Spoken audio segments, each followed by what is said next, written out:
Corona virus का कहर भारत में भी तेजी से बढ़ रहा है।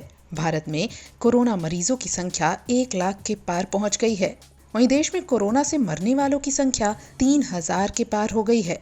यह आंकड़ा ऐसे वक्त में बढ़ा है जब देश में लॉकडाउन 4.0 चल रहा है और ज्यादातर आर्थिक गतिविधियों को छूट दे दी गई है। ऐसे में जब जनता लंबे समय बाद घरों से बाहर निकल रही है तो कोरोना का बढ़ता संक्रमण चर्चा का विषय बना हुआ है। देश में कोरोना वायरस से सबसे ज्यादा प्रभावित महाराष्ट्र है।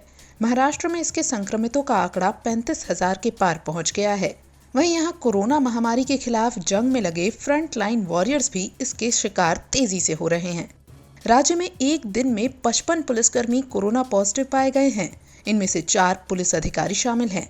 इसके साथ ही संक्रमित पुलिसकर्मियों का कुल आंकड़ा 1328 हो गया है।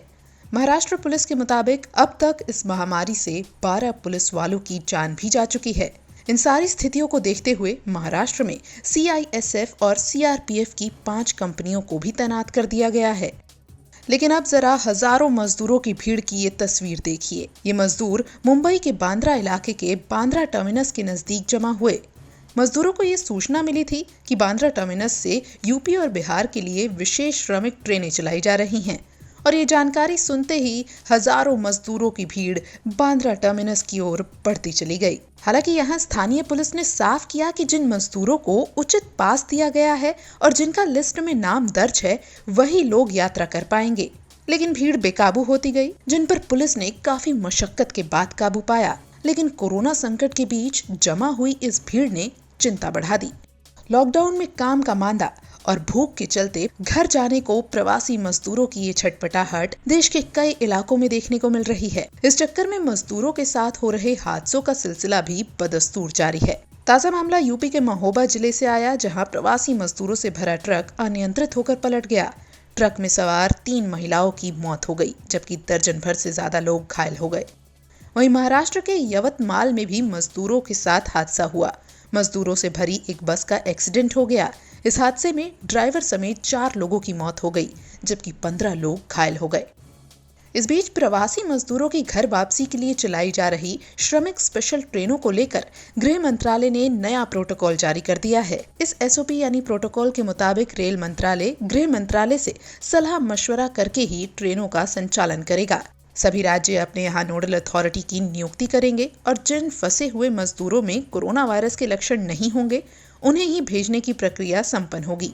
ट्रेनों का स्टॉपेज और डेस्टिनेशन दोनों ही राज्यों से सलाह मशवरा से ही तय होगा। सरकार पूरी कोशिश कर रही है कि किसी भी तरह से कोरोना के संक्रमण पर लगाम लगाई जा सके और आम जनजीवन को पटरी पर लाया जा सके।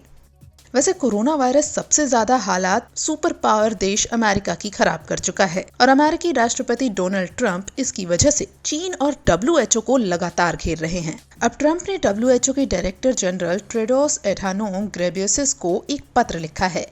ट्रंप ने WHO को चेतावनी दी है कि अगर 30 दिनों के अंदर जारी हालातों में कोई बड़े सुधार देखने को नहीं मिले तो वो विश्व स्वास्थ्य संगठन को दिए जाने वाले फंड को स्थायी रूप से बंद कर देंगे और अमेरिका WHO का सदस्य बने रहे इस पर पुनर्विचार करेगा। वैसे अब भारत ने भी उन देशों की लिस्ट में खुद को शुमार कर लिया है जिन्होंने कोरोना पर WHO की कार्यप्रणाली को लेकर सवाल उठाए हैं और जांच की मांग की है। वर्ल्ड हेल्थ असेंबली की वार्षिक बैठक में चर्चा के लिए सभी देशों ने इस संबंध में एक ड्राफ्ट तैयार किया है, जिसमें कहा गया है कि कोरोना महामारी के विषय में विश्व स्वास्थ्य संगठन की प्रतिक्रिया और सक्रियता की निष्पक्ष जांच की जानी चाहिए। दूसरी ओर WHO ने इस जांच के लिए हामी भर दी है, वो तैयार हो गया है। लेकिन जो भी हो, ये साफ है कि कोरोना महामारी को लेकर चीन के साथ साथ विश्व स्वास्थ्य संगठन भी घिरता जा रहा है।